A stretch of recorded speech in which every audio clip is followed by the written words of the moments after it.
지난주에는 사치의 본질에 대해서 함께 이야기를 좀 나누었었죠. 여러분이 단순히 돈을 많이 쓰는 것이 잘못됐다라고는 말할 수 없습니다. 무엇보다도 돈을 쓰는 행동의 그 동기가 중요하다고 했죠. 그래서 사치는 가치 판단에 대한 왜곡된 생각 때문에 벌어지는 일 중에 하나입니다. 그러니까 사치를 즐기는 사람들은 사람의 중심보다는 겉으로 드러나는 외모에 집중한다고 말씀드렸잖아요. 중심을 바라보지 않고 외모에 치중하게 되는 것입니다. 그래서 자기 자신이 사람들에게 보여지는 것에 집중하기 때문에 무리를 하거나 과도하게 자신을 치장하는 것으로 안정감을 찾게 됩니다. 자신을 뭔가로 포장을 해야 돼요. 그래야만 마음의 안정을 찾게 되는 것을 볼 수 있어요. 모든 사람들이 자신의 겉으로 보여지는 외모를 보고 평가한다고 생각하기 때문에 사람들에게 무시당하지 않고 인정받고 높은 점수를 받기 위해서 사치라는 방법을 쓰게 된다고 말씀드렸죠. 근데 여러분, 정말 사람들을 겉의 모습만 보고 우리가 평가하지는 않습니다. 그렇잖아요.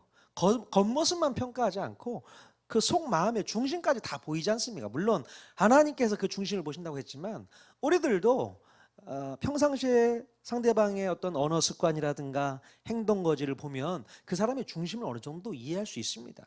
그러니까 그 중심을 보면 그 사람을 우리가 알 수 있게 되고요.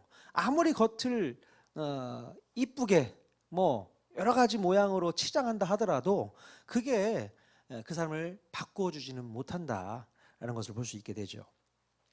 그래서 사치는 원래 아무것도 없는 사람이 다른 사람들에게 있어 보이기 위해서 쓰는 수법이잖아요. 그죠? 아무것도 없어. 그래서 있어 보이기 위한 수법이 사치의 방법이다. 자, 여기서 아무것도 없다는 뜻은 뭐냐면 단순히 돈이 없다 그런 뜻이 아닙니다. 예? 자신이 마음 가운데 자신을 지탱해주고 있는 건강한 내적 자신감이 없는 겁니다. 예. 그래서 자신의 주관도 없이 사람들의 말에 휘둘리고 또 눈치를 보면서 늘 끌려다니는 삶을 살아요. 자, 가만 보면 이런 사람들은 세상적인 지식도 없고요, 삶의 지혜도 없고 또 자신만의 가치관이나 인생 철학도 뚜렷한 것이 없습니다. 그러니까 내 안에 내면에 가지고 있는 게 아무것도 없는 거죠. 예? 자, 그러다 보니 자신의 없음을 감추기 위해서 겉으로 치장하고 포장까지 하게 되는 것입니다. 그러니까 내세울 만한 게 아무것도 없는 거예요. 내 안에 있는 것 중에서. 자, 그런 측면에서 본다면 예수님을 믿고 구원받아서 그 마음 가운데 성령으로 가득 찬 사람들은 겉으로 치장하거나 포장하는 것을 버려버리게 되죠. 그럴 이유가 없으니까, 그럴 필요가 없으니까 버립니다. 정말로 예수님을 만난 사람은 세상 사람들의 그 평가와 시선에 끌려다니지 않습니다. 예. 예수님 때문에 나의 내적인 자신감을 소유하고 있는 사람들은 뭔가를 감추려고 하거나 숨기려고 하거나 세탁하려고 하지 않는다는 거예요. 그럴 필요가 없습니다. 그럴 이유가 없어요. 감출 게 뭐가 있습니까? 속일 게 뭐가 있어요? 오히려 나의 지금 있는 모습 그대로를 보여주는 것이 전혀 창피하지가 않고 또 심지어 나 자신의 흑역사까지도 자신 있게 드러내면서 오늘 내 마음 가운데 예수님이 계시다는 것으로 자랑하고 싶고 알려주고 싶고 또 보여주고 싶은 것이 예수 믿고 구원받은 우리들의 마음이라는 것입니다. 예.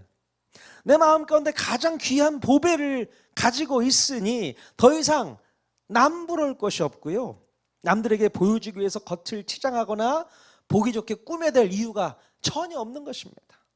그러니까 사치는 우리 그리스도인과는 거리가 멀다. 그죠? 내 안에 있는 예수님이 나를 아름답게 꾸며주고 계시잖아요. 그분이 보석이고 그분의 보배인데, 그분이 명품인데 내가 뭘 겉으로 명품을 가지고 치장할 이유가 뭐가 있겠어요? 그럴 필요가 없겠죠. 예. 그러니까 아까도 말씀드렸지만 자신의 흑역사라고 생각되는 그 부분까지도 숨길 이유가 없는 거예요. 감출 이유가 없습니다. 보여주면 어때요? 알면 어떻습니까?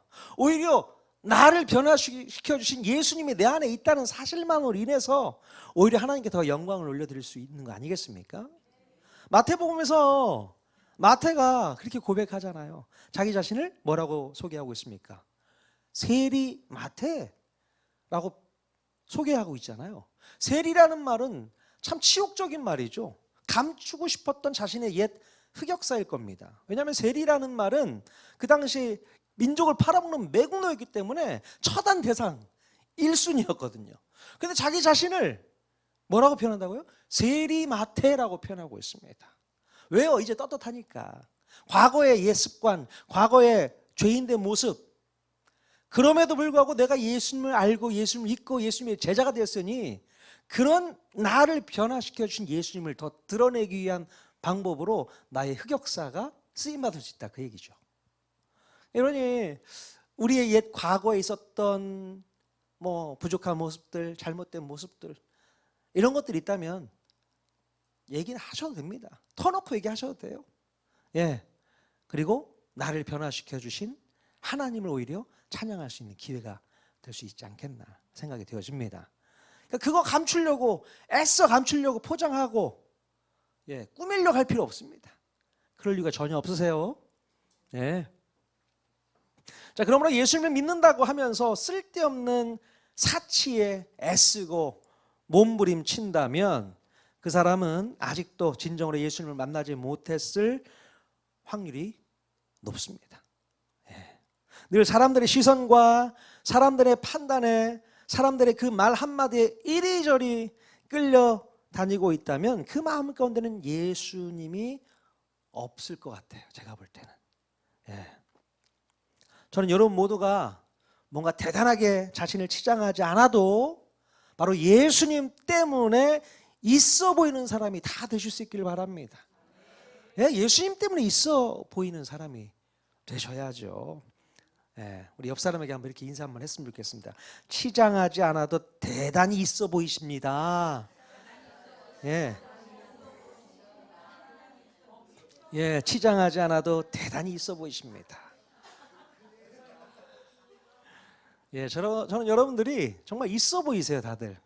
왜? 예수님이 내 마음 가운데 있기 때문에. 명품백 하나 들고 다니지 않아도 싸 보이지 않아요.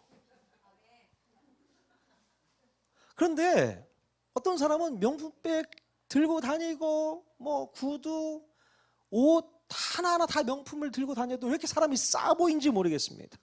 왜 그래요? 그 속에 아무것도 없어. 예수님도 없어. 너무 안타깝죠? 근데 우리는 명품백 하나 들고 다니지 않아도 사람이 비싸 보입니다. 있어 보입니다. 야, 이렇게 수지맞은 장사가 어디 있습니까? 자, 여러분들은 그 예수님 때문에 품위를 유지할 수 있는 특권이 있는 줄로 믿습니다. 자, 그런데 이렇게 사치하는 사람들의 공통된 특징이 하나가 있는데요. 남들 보기에 좀 있어 보이는 사람들끼리 뭉치려고 하는 경향이 있습니다. 좀 있어 보이는 사람들 있잖아요. 그들끼리 뭉치고 싶어하는 특징이 있어요. 좀 있는 사람들의 그 무리 가운데 자기 자신이 합류해 있으면 그것만으로 자기 자신도 있는 사람들의 대열에 끼어 있다는 자부심을 주기 때문에 그렇습니다. 그런데요, 그 있는 사람들의 무리를 가만히 살펴보면 정작 있는 사람들보다는 있어 보이고 싶어서 안달난 사람들이 대부분이라는 거예요. 있어 보이고 싶어서 안달난 사람들끼리 뭉치는 겁니다. 유유상종이라고 하지 않습니까? 끼리끼리 모인다는 거예요. 이렇게 있어 보이고 싶어서 안달난 사람들이 모여있는 집단의 특징이 있다면 정말로 없어 보이는 사람들에 대해서는 그들이 배척하고 무시하고 따돌리려고 하는 그런 특징이 있다는 겁니다. 왜 그럴까요? 왜 그렇습니까? 자, 그런 사람들과 함께 있다가는 자기 자신도 없어 보일까 봐 두렵기 때문에. 이게 말이 됩니까? 그렇기 때문에 가능한 한 없어 보이는 사람과는 함께 하려고 하지를 않습니다. 함께 안 하려고 해요. 자기들에게 아무런 도움이 되지 않는다면 가차없이 밀어내버리는 집단 심리가 바로 따돌림이라는 나쁜 행동을 만들어냈다는 것이죠. 예. 자, 보통 따돌림은 1대1 개인과 개인 사이에서 이루어지는 행태는 아닙니다. 예. 보통은 1대 다수의 구조로 되어 있을 때에 따돌림이 발동하게 되는데요. 자, 오늘 읽은 본문 말씀에 등장하는 주인공 누굽니까? 입다, 사사 중에 한 명이죠. 이 입다가 성경에서 따돌림을 당한 사람 중에 한 명입니다. 자, 사사기 11장 1절에서 2절 말씀 같이 한번 읽어보도록 하겠습니다. 시작. 길르앗 사람 입다는 큰 용사였으니 기생이 길르앗에게서 낳은 아들이었고 길르앗의 아내도 그의 아들들을 낳았더라. 그 아내의 아들들이 자라매 입다를 쫓아내며. 자, 입다는 길르앗이라는 지역에서 살았던 길르앗이라는 사람의 아들로 태어난 사람입니다. 그러니까 지명 이름과 아버지 이름이 똑같아요. 네. 하지만 아쉽게도 입다는 기생에게서 태어난 아들이었기 때문에 그의 출생 배경으로 인해서 길르앗의 부인에게서 태어난 형제들로부터 미움을 받고 결국에는 길르앗 지역에서 쫓겨나는 신세가 되었습니다. 자, 그런데 입다는요, 능력이 없거나 연약한 사람이 절대로 아니었어요. 1절에 보니까 뭐라고 표현하고 있습니까? 입다는 큰 용사라고 소개될 정도로 능력이 있었던 사람이었습니다. 이렇게 능력 있는 사람도 어떤 무리 속에서는 따돌림을 당하고 밀려나기도 한다는 것이죠. 자, 그렇다면 왜 사람들은 누군가를 따돌리는 행동을 하는 것일까요? 왜 그렇습니까? 누군가를 집단에서 소외시키거나 따돌리는 행동은 바로 인간의 깊은 곳에 자리 잡은 여러 가지 복합적인 바로 이 죄성과 심리적 결함에서 비롯된다고 이야기를 합니다. 성경적 관점에서 볼 때 이것은 단순히 뭔가 사이가 나쁜 것을 넘어서서 인간의 타락한 본성이 드러나는 지점이기도 한다는 거예요. 본성적으로 타락해 있던 그 본성이 드러나는 것이다. 자, 여러분들은 혹시 누군가를 따돌렸던 경험이 있으실까요? 없으십니까? 자, 그런 행동을 했다면 왜 그런 행동을 하게 되는 것일까요? 여러 가지 이유가 있겠지만 상대방이 자기 기준에 맞지 않으면 따돌리는 경향이 있습니다. 내 기준과 맞지 않나 보면 따돌리게 되는 것이죠. 자, 입다는요, 기생의 아들이라는 이유 때문에 배다른 형제들로부터 배척을 당하게 되죠. 그 형제들은 입다의 출신 성분 때문에 자기네들까지 싸잡혀서 사람들로부터 손가락질을 당하는 것이 싫었던 것입니다. 그러니까 기생의 아들이 너희들의 형제라면서 그 소리가 듣기 싫었던 거예요. 자, 이렇게 사람들을 따돌리는 가장 근본적인 뿌리 중에 하나는 이 교만과 우월감 때문이라는 거예요. 그러니까 자기 자신이 타인보다 낫다고 믿거나 특정적인 어떤 기준, 특별히 부모의 어떤 수준 또는 외모, 능력 등을 내세워서 상대방을 비하함으로써 자신의 가치를 확인하려고 하는 심리가 바로 이런 심리입니다. 다르다는 거죠. 나는 너와는 달라. 나보다 못한 사람을 규정하고 배척하면서 얻게 되는 가짜 우월감이 바로 따돌림의 동기가 된다는 것입니다. 너는 우리랑 부류가 다르지. 선을 긋는 거잖아요. 그리고 따돌리는 겁니다. 자, 두 번째로 따돌림은요, 시기하고 질투하는 죄성이 만들어내는 또 다른 범죄 행위입니다. 상대방이 가진 장점 때문에 시기심이 발동해서 아예 공동체에서 밀어내고 싶은 거죠. 입다는 비록 기생의 소생이었지만 성경에서 큰 용사로 소개하고 있듯이 능력도 많고 풍채도 좋겠고 사람들로부터 인기가 많지 않았을까 싶습니다. 그래서 그의 형제들은 이런 입다를 밀어냄으로써 자신들의 열등감을 감추려고 했던 것입니다. 큰 용사와 함께 한 지역에서 산다는 것이 자존심 상하는 일이었을 것 같다는 생각이 또 들긴 해요. 그럼 야곱의 10명의 아들들도 이런 시기와 질투 때문에 동생 요셉을 소외시켰던 거 아니겠습니까? 그러니까 요셉만 보면 마음 가운데 시기심도 생기고 질투의 감정도 계속 넘쳐나는 거잖아요. 왜 아버지는 저 녀석만 채색 옷 입히고 쟤만 사랑하고 있나? 왜 편애하는 건가? 감정적으로 너무나도 속상하죠. 그래서 내보내고 싶었던 거죠. 왕따, 따돌리고 싶고, 그런 마음이 발동하게 되었던 것입니다. 자, 세 번째로 따돌림은요, 자신의 이익과 유익 때문에 시작되기도 합니다. 자기의 유익 때문에 따돌리게 된다는 것이죠. 자, 입다의 형제들은 분명히 머릿속으로 계산을 했을 것입니다. 무슨 계산을 했을까? 2절 말씀 다시 한번 읽어보도록 하겠습니다. 시작. 입다를 쫓아내며 그에게 이르되 너는 다른 여인의 자식이니 우리 아버지의 집에서 기업을 잊지 못하리라 한지라.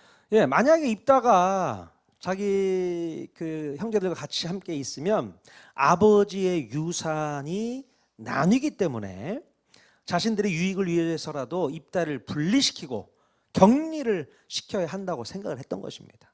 쟤 있으면 나중에 우리에게 들어올 분깃도 똑같이 나뉘어지게 되면 우리가 손해 아니냐, 이런 생각을 하게 된 거죠.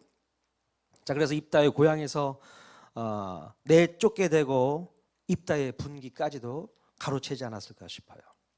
이렇게 따돌림은 지배욕을 구현하고요, 누군가를 통제하는 권력욕 때문에 시작이 됩니다. 보통 타인을 내 마음대로 조종하거나 고통을 줄 수 있다는 사실에서 사람들은 쾌감을 느끼게 되는데, 이것이 인간의 죄성인 권력욕이라고 얘기를 하죠. 권력욕은 한 집단 내에서 자신의 영향력을 확인하기 위해서 희생양을 만들고 그 과정에서 자신의 힘을 과시하는 타락한 본성이 튀어나오게 되는데, 여기서 따돌림이 본격화되는 것입니다. 자, 프랑스의 인류학자 르네 지라르라는 사람이 있는데요, 이 사람이 희생양 메커니즘에 대해서 설명을 했습니다. 희생양 메커니즘, 무슨 말이냐면 공동체 내부의 갈등이 커질 때에 그 분노를 한 곳으로 모아서 해소하기 위해서 무고한 사람을 희생양으로 삼는 본능이 인간에게 있다고 설명을 합니다. 그런 것 같죠? 이런 공동체의 평화를 위해서 누군가를 희생시키는 아주 잔인하고 비열한 인간의 죄성이라고 파악을 했던 것입니다. 가만 보면 이 정치 세계에서 이런 일들이 참 비일비재하게 벌어지고 있는 것 같습니다. 한 사람에게 희생양 프레임을 씌워서 바로 그 공동체에서 따돌리고 밀어냄으로써 지배력을 탄탄히 하고자 하는 인간의 심리가 정치권에서 너무나도 많이 보여주고 있는 거예요. 그러니까 눈에 너무 보입니다. 그러니까 이런 걸 알고 정치를 봐야 되는 거죠. 그냥 아무것도 모르고 그냥 보기만 하면 저게 뭐 때문에 저렇게 이루어지는지 그냥 따라가는 것밖에 안 돼요. 그럼 정확하게 보셔야 됩니다. 자, 마지막으로 따돌림은 자신이 소외될 것을 두려워해서 먼저 선수치는 방법이기도 하겠죠. 자기가 따돌림을 받을까 봐 먼저 선수를 치는 겁니다. 내가 따돌림을 당하지 않기 위해서 누군가를 먼저 공격하거나 바로 주동자의 편에 서서 안도감을 느끼는 이 군중 심리가 따돌림으로 나타나게 된다는 것이죠. 누군가를 먼저 따돌리자. 그래야지 내가 안전하다. 뭐 이 외에도 여러 가지 이유로 남들을 따돌리는 행위들이 난무하고 있습니다. 자, 그렇다면 따돌림을 당한 사람들의 마음은 어떨까요? 혹시 여러분들은 주변 사람들로부터 따돌림을 당했던 적은 있으십니까? 나는 따돌림을 당한 적이 있다. 있을까요? 누구라도 한 번 정도는 따돌림을 당했던 경험이 있으실 것 같아요. 네. 그때 마음이 어떨까요? 경험해 보신 분들은 아시겠지만 심리적인 고통이 따르게 됩니다. 본문에 나오는 입다도 바로 형제들로부터 따돌림 당하고 혼자 타지로 나가서 살게 되죠. 자, 한번 3절 말씀 같이 한번 읽어보겠습니다. 시작. 이에 입다가 그의 형제들을 피하여 돕당에 거주하매 잡류가 그에게로 모여와서 그와 함께 출입하였더라. 고향에서 살지 못하고 타지 땅으로 쫓겨납니다. 그래서 뭐 누구를 만나겠습니까? 성경에 잡류라고 표현되어 있는 것처럼 여러 사람들을 만나고 다니면서 뭐 행복한 인생을 살지 못하지 않았을까 생각이 들어요. 그러니까 고통이 따르죠. 저도 예전에 청소년기 시절 중학교 때였나요? 같은 반 친구들로부터 따돌림을 좀 당한 적이 있는 것 같습니다. 지금 생각해 보면 물론 잘 버텼습니다. 그런 강단이 어디 있는지는 모르겠지만 옛날에는 인원이 많다 보니까 1분단, 2분단, 3분단, 4분단 이렇게 나눠 있는 거 아시죠? 이제 분단별로 있는데 그 분단에서 제가 따돌림을 당한 기억이 있어요. 제가 맨 거의 앞자리에 앉거든요. 맨 앞자리에 앉아서 할 수 있는 게 뭐냐? 공부만 해요. 선생님 말씀 잘 듣고 공부만 하니까 제 뒤에 앉아 있는 좀 개구장이 아이들이 저를 이렇게 놀리고 싶은 마음이 많이 들었나 봐요. 근데 뭐 그게 이제 재미삼아서 그런 거겠지만 좀 저는 따돌린다는 느낌으로 많이 받았던 것 같습니다. 그래서 저희 어머니가 그걸 눈치채셨는지 어쨌는지 모르겠지만 같은 분단에 있는 친구들을 집으로 초청해서 밥을 먹이는 그런 분이셨어요. 저희 어머니가 참 지혜로운 분이셨던 것 같습니다. 그때 이후로 그 친구들과의 분위기가 살짝 좋아지기는 했어요. 그래서 제가 잘 버텼던 것이 아닌가 생각이 되어집니다. 자, 일단 따돌림을 받은 당사자는요, 마음 가운데 상처로 인해서 고통이 크죠. 또한 외로움과 고립감을 느끼면서 자신의 존재 자체가 흔들리게 됩니다. 요즘에 청소년들 아이들을 보면 학교에서 왕따를 당하는 것을 제일 두렵게 여깁니다. 친구도 없이 혼자서 외롭게 밥을 먹거나 뭐 등하교를 할 때에 심리적인 압박감이 크게 다가오고 자신의 가치에 대해서 혼란을 느끼게 됩니다. 나는 아무도 나에게 관심 가져주지 않아. 나는 친구가 없어.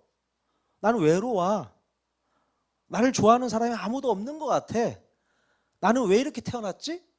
이런 생각을 막 하게 되는 것이죠.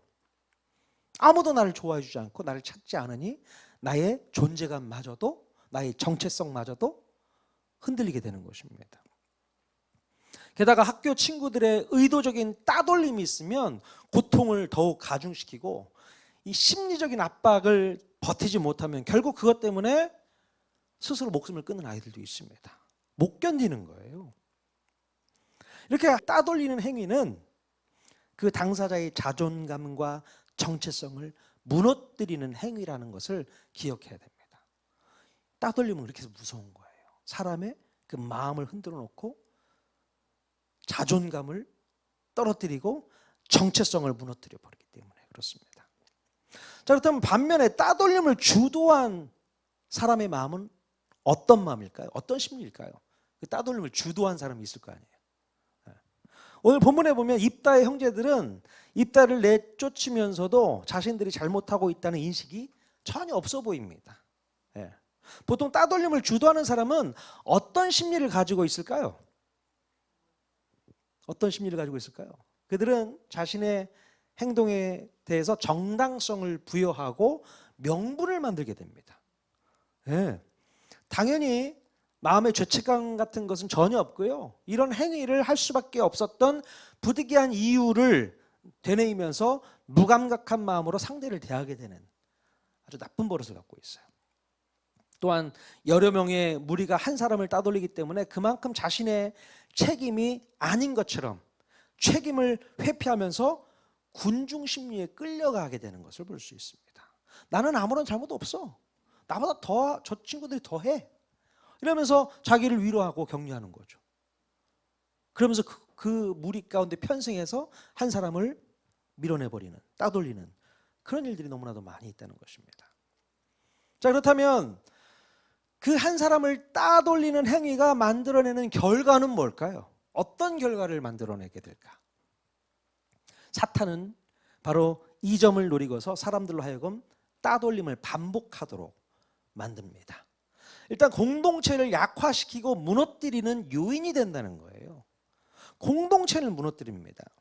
오늘 읽지는 않았지만 오늘 본문 말씀을 계속 읽어가다 보면 바로 주변 국가인 암몬이라는 나라에서 쳐들어오게 됩니다. 그러니까 암몬 자손들이 이스라엘을 쳐들어오게 되므로 이스라엘이 위기를 맞이하게 돼요. 자, 결국에는 이스라엘 장로들이 누굴 찾아가요? 바로 입다를 찾아오게 됩니다. 입다를 찾아가서 자기네들의 군대 장관이 되어달라고 요청을 하게 되는 것을 볼 수 있습니다. 쫓아낼 때는 언제고, 나라의 위기가 찾아오니까 큰 용사인 입다를 다시 찾게 되는 것입니다. 이렇게 우리 공동체 안에서는요, 필요하지 않은 사람이 아무도 없다는 거예요. 필요 없는 것처럼 여겨져서 내가 보냈는데 그 사람이 필요했던 사람인 거거든요. 이런 일들이 많이 일어납니다. 자, 고린도서 12장 21절 말씀 같이 한번 볼까요? 같이 읽겠습니다. 시작. 눈이 손더러 내가 너를 쓸 데가 없다 하거나 또한 머리가 발더러 내가 너를 쓸 데가 없다 하지 못하리라. 자, 하나님께서는요, 꼭 필요한 사람을 우리에게 붙여주셨음을 인정해야 됩니다. 하나님께서 꼭 필요한 사람들을 우리 공동체에 붙여주셨다는 사실입니다. 그러니까 필요 없는 사람은 아무도 없다. 필요하기 때문에 하나님께서 붙여주셨다. 이 생각 우리가 가지고 있어야 돼요. 자, 그렇기 때문에 자기 생각으로 함부로 남을 평가하거나 폄하해서는 절대로 안 됩니다. 그건 못 쓰는 거예요. 하나님의 생각을 완전히 꺾어버리는 자기만의 독단적인 생각인 것이죠. 또한 따돌림으로 인해서 마음에 큰 상처를 받은 사람은요, 그냥 그것으로 끝나지 않습니다. 상처의 후유증으로 또 다른 상처와 또 다른 따돌림을 만들어내서 반복하게 되는 것을 볼 수 있어요. 또 다른 피해자를 만들어내게 되는 거예요. 그 피해가 결국 내 자신이 될 수도 있고 내 가족이 될 수 있다는 것을 분명히 깨달아야 됩니다. 이해가 되시겠어요? 내가 누군가를 따돌렸는데 그 따돌렸던 사람이 또 다른 피해자를 만들게 된다는 거예요. 그 상처와 아픔 때문에. 그래서 죄의 씨앗은 결국에는 열매를 맺게 된다는 것을 기억한다면 함부로 죄의 씨앗을 뿌리는 일은 있어서는 안 되겠다는 것입니다. 입다가 마음 가운데 상처가 크게 되었던 것 같습니다. 따돌림 받은 거에 대해서 형들로부터 배척받고 따돌림 받은 것이 큰 상처가 되었던 것 같습니다. 그래서 어떤 결정, 어떤 선택을 할 때 아주 극단적인 모습으로 선택하고 행동하는 것을 볼 수 있잖아요. 그래서 자기 딸을 하나님께 바칠 수밖에 없는 그런 어떤 서원까지 하게 되고, 또 어떤 일도 있었습니까? 에브라임 지파 사람들을 다 죽여버리잖아요. 거의 멸절시키는 내전도 일으키게 되지 않습니까? 어떻게 입다가 이런 나쁜 행동을 할 수밖에 없었는가? 제가 볼 때는 자신이 받았던 그 상처를 그렇게 풀어냈던 것이 아닌가 싶은 생각이 드는 거죠. 그러니까 상처를 주면 상처받은 사람이 그냥 끝나지 않는다는 거죠. 또 누군가를 상처 주고 아픔을 주고 피해자를 만들고, 그 피해가 결국 내가 될 수도 있고 내 가족이 될 수 있다는 사실이죠. 하나님께서는 그렇게 역사를 하시더라고요. 그러니 절대로 누군가를 따돌려서는 안 된다. 상처를 주어서는 안 된다. 성경이 그렇게 이야기를 하고 있는 것 같습니다. 자, 그렇다면 여러분, 우리 하나님은 따돌림을 당한 사람들을 어떻게 대하셨을까요? 어떻게 그 사람을 대하셨습니까? 사람들은 입다를 외면하고 또 소외시키고 따돌렸지만 하나님께서는 입다를 사용하시게 됩니다. 다시 불러들여서 사용하시게 되죠. 요셉의 형제들이 요셉을 따돌리고 노예로 팔아버렸지만 하나님께서는 바로 요셉을 이집트의 총리로 세우셔서 야곱의 자녀들을 살려내는 방법을 사용하셨지 않습니까? 하나님께서는 입다도 그렇게 사용하시는 것을 볼 수 있어요. 혹시라도 내 자신이 사람들로부터 따돌림을 받고 있다고 생각되시는 분들이 혹 있을지 모르겠습니다. 그래서 그 상처와 아픔과 고통 속에서 헤어나올 줄 모르는 사람이 있을지 모르겠어요. 아니, 성인이 다 되었어도 그 어린 시절에 받았던 아픔, 그 고통이 계속 짓누르고 억눌러서 여전히 자기 감정을 다스리지 못하고 거기에 매여 있는 사람들이 있습니다. 예. 그러나 우리 하나님께서는 우리를 절대로 외면하지 않으세요. 외면치 않으시고 우리의 상처를 회복하시는 분이신 줄로 믿습니다. 우리 하나님은 그런 분이세요. 우리 예수님께서는 많은 사람들로부터 외면받았고 심지어 제자들로부터 버림까지 받았잖아요. 그죠? 자기 수제자였던 베드로한테도 버림받았던 우리 예수님 아니겠습니까? 그러므로 우리 예수님은 그 버림받은 사람들의 그 마음을 너무나도 잘 알고 계시다는 거예요. 그 마음을 훤히 읽고 계십니다. 나도 버림받았었어. 내가 네 마음 이해할 수 있어. 이렇게 격려하시고 위로하신다는 것입니다. 그런 예수님이 바로 우리의 친구가 되어 주시고 우리의 위로가 되어 주실 수 있다라는 것을 믿을 수 있길 바랍니다. 자, 그러나 반면에 누군가를 용납하지 못하고 내 주변 사람을 내 눈앞에서 또 공동체 앞에서 밀어내려는 마음을 가지고 있는 분들이 계시다면 회개하셔야 됩니다. 절대로 사탄의 계략에 앞장서서 사탄이나 하는 짓을 멈출 수 있기를 바랍니다. 사탄이 하는 짓이에요. 이거는 멈춰야 됩니다. 결국에는 이런 죄악으로 인해서 내 발목이 잡히게 돼요. 내 발목이 잡히고 내가 피해자가 될 수가 있다는 사실을 기억하셔야 됩니다.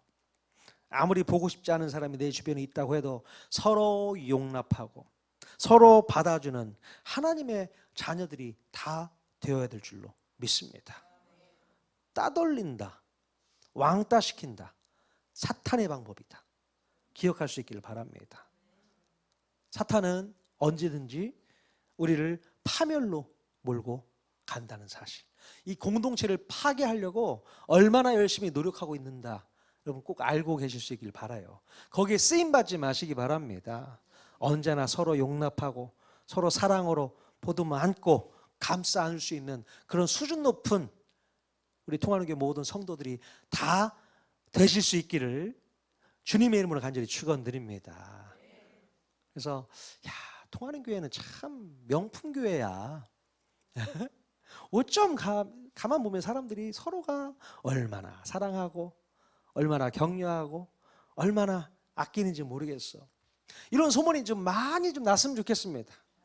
목장 안에서도 이런 소문을 좀 많이 낼 수 있도록 목장 안에서도 그렇게 실현을 해보시면 어떨까 싶어요. 예, 목장 안에서도 막 따돌리고 그러지 마십시오. 왕따시키고 그러지 마십시오. 왕따를 한번 당해본 사람은 상처가 있습니다. 자, 오늘도 같이 우리에게 주신 이 약속의 말씀 붙잡고 같이 기도하겠습니다.